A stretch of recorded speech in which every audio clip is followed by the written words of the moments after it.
Recognize that sound? That's the sound of Oregonians leaving the way they came, in a covered wagon. All that dysentery must have finally gotten to them. You didn't think you'd hear an Oregon Trail joke today, did you? I bet you also thought you'd never hear that so many people are leaving Oregon. Oregon, with its Crater Lakes, craft brews, Portlandia weirdos, mushrooms, we're talking about fungi. Get your head out of the gutter, man. It feels like only yesterday that Oregon was the place people were moving to. It was a magical place, a gathering of like-minded, tree-hugging, coffee-loving, Bigfoot-searching people who came together to invent funky voodoo donut flavors.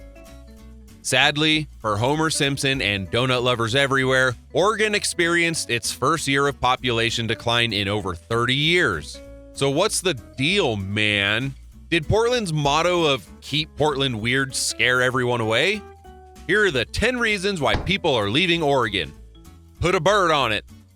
Number 10, the climate. Contrary to what most people believe about precipitation in Oregon, much of the state, particularly east of the Cascades, is dry. The only teensy-weensy problem is that most Oregonians live on the definitely not dry side of the state. Portland, Salem, Eugene, and a vast majority of the large cities are all within what we're classifying as rainy Oregon. Not our most creative moment. Portland alone averages 155 days a year of measurable rain. That's roughly 5 months of the year. Rainy season? More like rainy half of the year. Oregonians are yelling at their devices right now. Oregon isn't even in the top 10 states with the highest precipitation. What's that? We can't hear you over the sound of rain outside your window. Zing! Okay, Oregon, you're right. While it may not be the rainiest state, it is definitely one of the cloudiest, and that's the real climate issue that is motivating people to leave. Ew, imagine not tanning every day. Number 9, taxes. Did you know that Oregon is one of 5 states in the U.S. without a statewide sales tax? Boom, a win for Oregon. Meh, not so fast. While it must be awesome to budget without having to add sales tax into the equation, there is always a catch. How else is the state going to pay for all of those complimentary umbrellas? Oregon's government fat cats have figured out ways to earn back the loss of the sales tax. Oregonians are responsible for the highest property tax rates on the entire West Coast. Individual income taxes are the 5th most expensive in the country. Companies are taxed at a rate of 7.7%. What the people of Oregon are saving on the cost of groceries, they are losing almost immediately. Looks like ramen noodles and hamburger helper this month. Number 8, cost of living. The average cost of living in Oregon is 24% more expensive than the national average. Only 4 other states in the union are more expensive. The median sales price for a single-family home sits around $525,000. For a little cherry on top, mortgage interest rates have been climbing all year. Renting in Oregon provides no relief. Oregon is the 9th most expensive state to rent in. It doesn't end there. Groceries, even without a sales tax, cost $3,900 on average per month for a single individual. Transportation is 26% more as well, so you guessed it, more expensive than the rest of the country too. No wonder there are so many bike lanes in Portland. It costs a 5-spot just to enjoy the potent variety of smells on the local bus. 2 tickets out of town, please. $200? Come on. Number 7, earthquake potential. Why is nature so beautiful and yet so cruel? Oregon's majestic snow-capped mountains and crystal-clear crater lakes, they're hiding an unstable dark secret underneath. It's known as the Cascadian Subduction Zone. This convergent plate boundary has a knack for producing earthquakes on a scale that would even scare The Rock. Wait, wasn't he in a movie? Help us, Mr. Rock! Worst of all, geologists agree there is a 40% chance another megathrust earthquake will rumble in the next 50 years. Let's travel back in time to the year 1700. the last time such a megathrust earthquake struck the Cascades. On January 26, an 8.6 magnitude shock battered the entire Pacific Northwest. The quake caused 2 additional destructive natural forces, landslides, and a tsunami wave.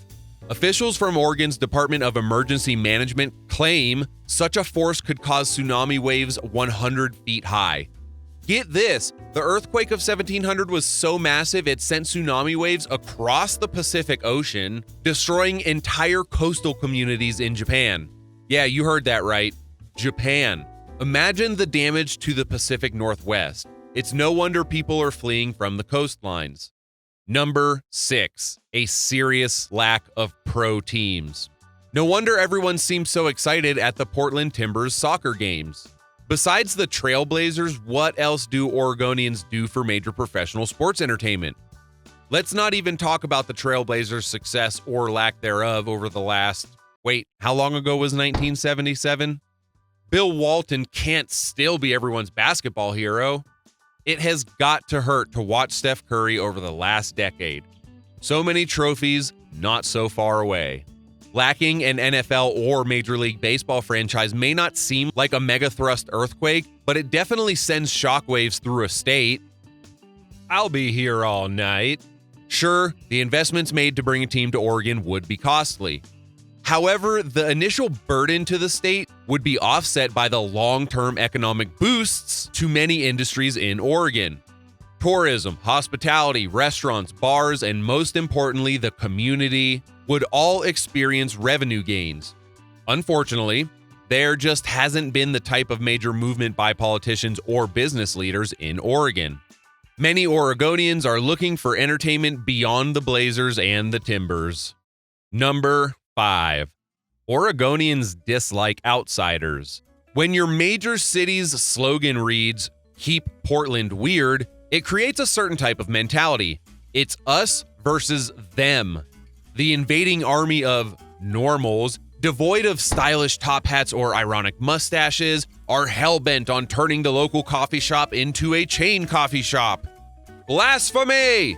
Many people new to the cities of Oregon report feeling alienated for reasons beyond the normal newcomer blues. To the locals, they represent a change they are unwilling to concede. Maintaining originality is one thing, reversing the trend of population growth is another. It's hard enough to be a newcomer to a city. Now they have to deal with dirty looks from locals for wearing a name brand sweatshirt. It's understandable why so many recent transplants to Oregon are turning right back around and heading out once again. Number 4, homelessness. Oregon has a disproportionately large number of homeless when compared to other states. In fact, Oregon's homeless population alone represents 2.6% of the entire homeless population in the U.S., and these numbers are not slowing down. Since 2020, there has been a 22.5% increase in the total number of homeless. In Portland alone, there are over 700 designated homeless encampments. Just walking to the grocery store must be like being the frog in Frogger. You gotta bounce all around the sidewalk to avoid all the hands reaching out and saying, "Change?" Number 3, safety. Since 2019, the murder rate in Oregon has been slowly climbing, with 2022 being the most deadly in recorded history. The safe reputation that was once a mainstay for Oregon has been tarnished. Not even Oregonians think the state is headed in the right direction. Only 8% of residents believe the state is headed in the right direction. Civil unrest reached a boiling point in 2021 surrounding the George Floyd incident. However, protests often leading to violence and vandalism lasted for almost a year in Oregon. While the original justifications for the protest may be valid, the memory of how Oregon handled the aftermath looms in the mind of many residents. Many of them are not waiting around for another society-crippling protest to take place. Number 2, education. Before thousands of students from the University of Oregon do their best Mighty Duck impression, "Ducks fly together," and destroy this countdown, this is not a referendum on post-secondary education. Post-secondary means college, you ducks. Oregon is consistently ranked in the bottom quarter in terms of public education in all 50 states. U.S. News ranked it 37th of all 50 states for K through 12 education.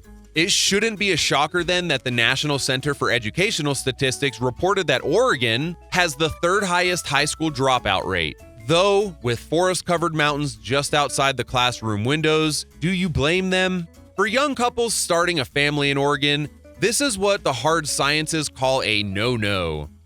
Nothing repels new parents more than poorly performing elementary schools. Number 1, mental health issues.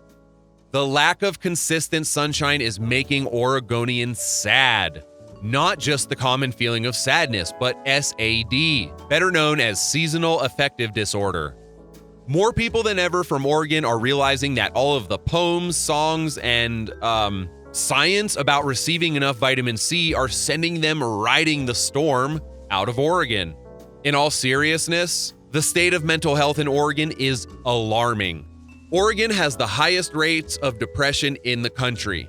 The pressures of modern life are difficult enough, added to the stress of rising living expenses, poor educational resources, and safety concerns. You've got a recipe for disaster.